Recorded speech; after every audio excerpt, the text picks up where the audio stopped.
कोडाइएस्टर bond. तो इस तरह से हम देखेंगे इस चेन में एक एंड पे ये जो थर्ड कार्बन एटम है, it is not attached to the next nucleotide, so this forms the 3' end of the DNA chain, DNA polynucleotide chain, और दूसरे एंड पे this phosphate group is not attached to another, तो this is called the 5' end of the chain.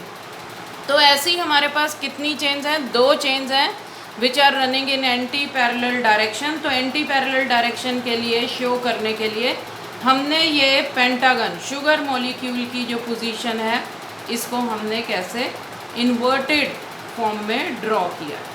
We are drawing it in inverted form, ये हमने draw कर लिया। This is the sugar molecule. Again इसके first carbon atom पे क्या present है? There is present a nitrogenous base, there are present nitrogenous base at first carbon atom and phosphate group at 5th carbon atom, or adjacent nucleotides they are attached कैसे? at 3rd carbon atom। इसमें भी क्या आ जाएगा?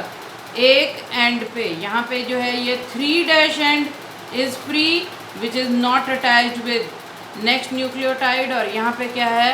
the 5' end it becomes free which is not attached to another nucleotide. So we can see the 5' end of one chain lies besides the 3' end of other, and 3' end of the same chain it lies besides the 5' end of other। और ये जो है हमारे पास suppose यहाँ पे nitrogenous basis कौन से हैं? A, C, T and G। तो देयर इज़ अ रूल, जो अगर यहाँ पर A है तो according to the Chargaff's rule there is a particular pattern of base pairing. Chargaff is the name of the scientist. According to the Chargaff's rule a purine always pairs up with pyrimidine, that is why the purine और pyrimidine का amount जो है वो हमेशा DNA में equal रहता है। A purine always pairs up with pyrimidine, A always pairs up with T and C always pairs up with G, ठीक है। एंड A and T जब भी आपस में ज्वाइन करेंगे they are joined by double hydrogen bond, C and G they are joined together by the triple hydrogen bond। तो अब इसको हम क्या बोलते हैं? This is called complementary base pairing। In complementary base pairing A always pairs up with T and C always pairs up with G। देखें कैसे? अब ये दो स्ट्रैंड्स आपस में जुड़े कैसे हैं?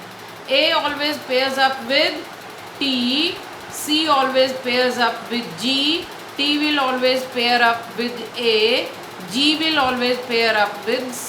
कैसे जुड़े हैं ये आपस में? with hydrogen bonds. A और T के बीच में it is double hydrogen bond, C and G they are joined together by triple hydrogen bond, and this is the segment of DNA which is showing the complementary base pairing। This structure of DNA was explained by Watson. This was explained by Watson and Crick. So this model of DNA is also known as Watson and Crick model। Watson और Crick model में हमारे पास क्या था कि there are various forms। Let us see।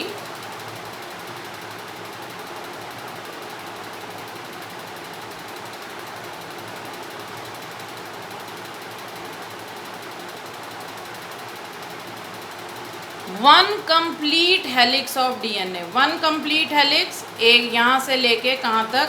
इधर तक हो सकता है। One complete helix of DNA it measures from here till here, it measures 34 Armstrong. और इसमें ये जो बेस पेयर्स हैं, जो हमने स्ट्रक्चर ड्रॉ किया था, हमने 4 बेस पेयर दिखाए थे। एक कंप्लीट हेलिक्स में कितने 1 2 3 4 5 6 7 8 9 10 कितने बेस पेयर्स होते हैं?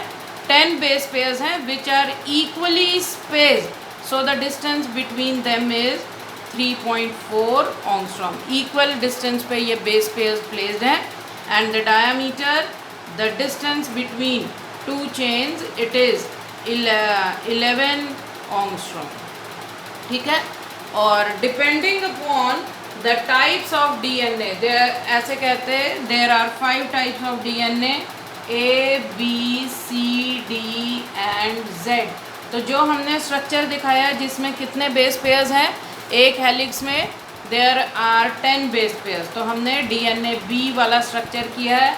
इन A ज़्यादा डिफरेंस नहीं है, देयर आर 11 बेस पेयर्स पर हेलिक्स, यानी इतने एक हेलिक्स में, एक कंप्लीट हेलिक्स में उसमें कितने बेस पेयर्स प्लेस्ड हैं? 11।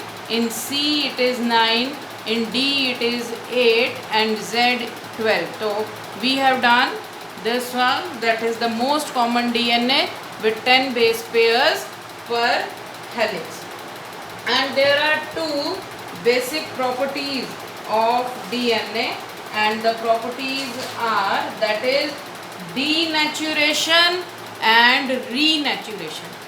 Denaturation का क्या मतलब है कि when DNA is exposed to higher temperature, high temperature पे जब ये जाता है तो इनके बीच में, 2 चेन्स के बीच में ये जो हाइड्रोजन बॉन्ड्स हैं ये ब्रेक हो जाते हैं and the 2 strands of DNA they separate from each other when DNA is exposed to high temperature.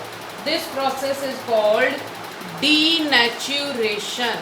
And when DNA is brought to the normal temperature, then they reassociate to form the double-stranded DNA, and the hydrogen bonds are formed again, and this process is called renaturation. यानी जब hydrogen bond break हो जाए, when DNA is exposed to high temperature, this is called denaturation.